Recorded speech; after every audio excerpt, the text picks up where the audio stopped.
Whitney Houston wasn't just a voice, she was a promise of perfection, forged in New Jersey's gospel choir by her mother's iron discipline. By the age of 22, she had become Clive Davis's global certainty, not a gamble. But what is the real cost when a woman is never allowed to fail? The answer starts where her discipline began. Every weekday afternoon, the doors of New Hope Baptist Church opened to the sound of children's voices rising and falling in harmony. In the choir classroom, sunlight filtered through stained glass, coloring the rows of wooden pews where young singers gathered in pressed clothes. The air held the sharp scent of furniture polish and old hymnals. At the front, Sissy Houston stood with her arms folded, eyes alert to every detail. She was not only Whitney's mother, but the choir's director, a woman whose own voice had once soared alongside Aretha Franklin and Mahalia Jackson. Practice began with call and response, the oldest language in gospel. Sissy would sing a line, strong, unwavering, and the children answered, matching her pitch, her timing, her intent. Clapping set the tempo. Hands moved in perfect unison, a living metronome. Mistakes were not scolded, but corrected, repeated until the group found one sound, not many. Whitney, barely taller than the pews, watched her mother's signals. How a hand lifted meant soften, how a glance meant sharpen every note. She learned to listen as much as to sing. The choir classroom was not a place for solos. It was a place to disappear into the music, to serve something larger than yourself. Each rehearsal ended only when the harmonies locked, when the room felt whole. For Whitney, discipline was not punishment.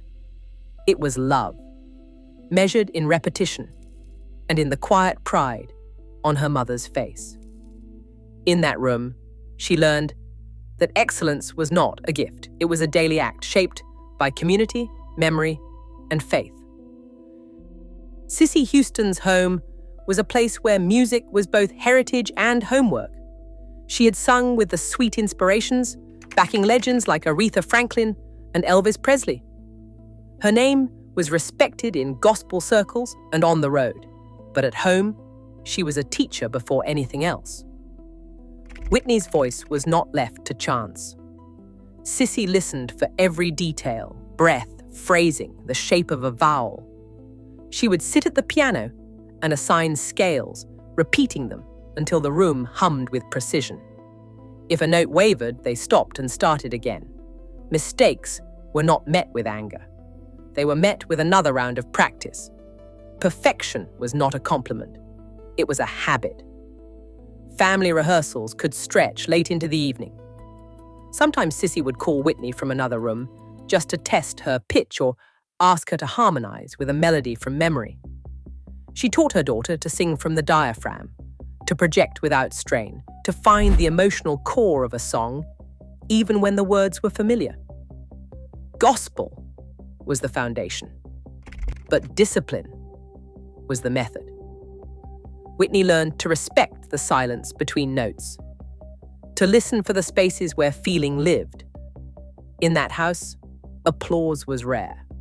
Approval came in the form of a nod, a quiet smile, or the next challenge. Approval came quietly, and it shaped the work. Sissy's standards were not just about music. They were about carrying oneself with purpose, about meeting the world with readiness.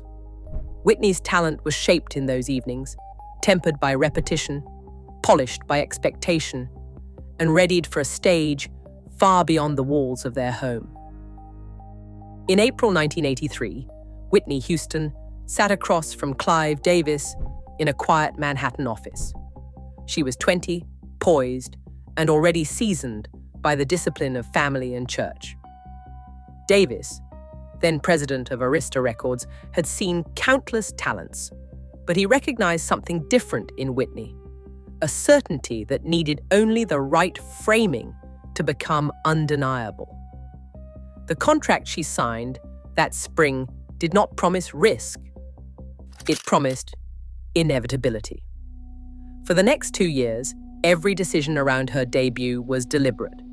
The producers tapped for her first album, Jermaine Jackson, Kashif, Michael Massa, and Narada Michael Walden were chosen for their ability to create a sound both contemporary and timeless. The sessions were meticulous. Tracks were recorded, revised, and sometimes shelved entirely if they did not fit the image of flawlessness Arista wanted. Nothing was left to chance. Even the order of singles was mapped out with the precision of a chess game. Clive Davis believed that Whitney should not simply enter the market, she should redefine it. The marketing language was careful, not edgy, not niche, but universal. Her modeling background shaped every photo, every televised appearance. The debut album, released on February the 14th, 1985, arrived with the quiet confidence of a sure thing. The first single, You Give Good Love, targeted R&B stations, building credibility before crossing to pop radio. Each subsequent release, Saving All My Love for You, How Will I Know, and Greatest Love of All, was timed to expand her audience, never overexposing, always controlling the narrative. By the time her debut reached #1, the industry understood Whitney Houston was not an accident. She was a calculation executed with the same precision she had learned at home. The machinery behind her launch did not erase her humanity. It simply made flawlessness her public expectation. In the early 1990s, a single voice carried across continents. I Will Always Love You was released in November 1992, and for 14 weeks, it refused to leave the top of the charts. The song was not written for her, but Whitney made it hers from the first note. The opening a cappella, soft and unhurried, demanded silence, as if the world was holding its breath. Then the melody unfolded, and her voice filled the spaces between words with longing and control. Every phrase was shaped by years of discipline, breath drawn deep into the diaphragm, vowels rounded and released with precision, emotion held steady, but never forced. The chorus soared, but never strained. She sang as if the note itself was a promise that could not be broken. The Bodyguard soundtrack became a phenomenon, selling over 45 million copies worldwide. Whitney was no longer just a star. She was the standard. Her performance of I Will Always Love You became a kind of shorthand for vocal mastery, studied by singers who wanted to understand how power could sound so effortless. In interviews, producers described her recording process, long hours in the studio, repeating lines until every syllable matched her vision. Engineers spoke of her breath control, how she could sustain a note for measures without wavering, how she could move from a whisper to a full belt without losing clarity. The world heard perfection, but the perfection was built on repetition, on muscle memory, on the refusal to let a single detail slip. This was the summit. The world, for a moment, seemed to agree. No one sang like Whitney Houston. The applause was thunderous, the lights unblinking. Behind the curtain, the demand for flawlessness only grew. In July 1992, Whitney Houston married Bobby Brown. The news traveled fast, filling newspapers and television screens with images of the couple, her in a beaded white gown, him in a sharp tuxedo, both smiling for the cameras. The celebration was lavish, but the coverage was relentless. Headlines began to shift. The press, once devoted to her poise and polish, now lingered on the contrast between Whitney's carefully curated elegance and Bobby's reputation for unpredictability.